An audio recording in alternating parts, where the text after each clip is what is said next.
So what I want to look at just now is how to manipulate the opponent's jacket to your advantage, how to make handles that don't exist come to life. So we've got the jacket. If you look at the cross of the jacket, back the bridge of the neck, so you see here, it's tucked away. So usually when you're in a position where you're like, let's say even in this position in the knee ride, or some variation of knee ride, could even be side control, but essentially you're past the line of the belt, you're working the upper body now.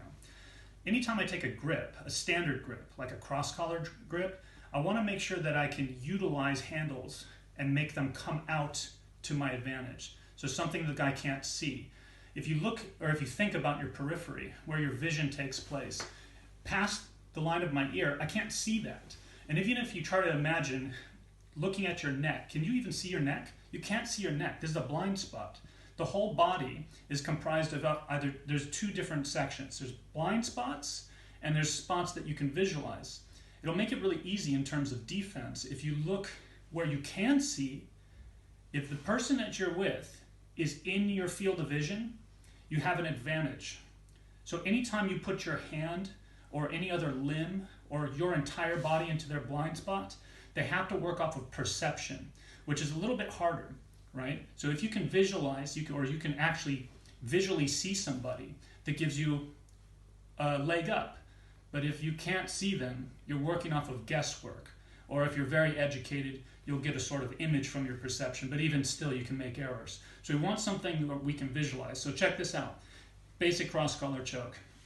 Right? I move into the collar here. The guy can feel this, but essentially what's happened is he can't see my grip now. So what I'm going to do is, I'm going to do this with my grip. I'm kind of like a motorcycle hand. I'm going to wrap it over.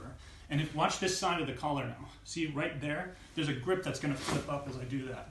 So I've just made a grip happen. So what he's looking to defend is, of course, the top hand coming over. But he's going to be defending his collar, or most likely thinking of a collar. High-level guy's not going to care. He's going to say, look, I don't want this hand coming over, regardless of the situation. In fact, if he's let this happen already, we've got a big problem. But even so, you're here, okay? So now I've made my grip.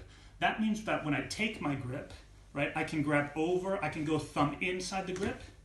I prefer to wrap it over because I think I can wrap my wrist a little harder, right? And now when I get into a cross-collar choke, I can actually put a lot of pressure down because I'm not just grabbing the collar here and trying to stretch it apart. I'm grabbing over the back, which gives me another advantage, which means I'm pulling the gi from behind the rear delt, the back of the shoulder. That gives me a further lever point to draw him in.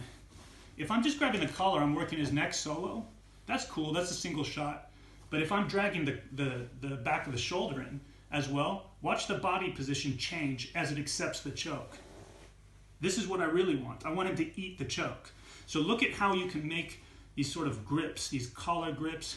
Any part of the gi will do this. And I'll show the map on the gi as well at some stage. But this is the first one, probably one of the most basic ones, and also one of my favorites, to be able to bring the gi to life to help you feed techniques. Try it out, guys.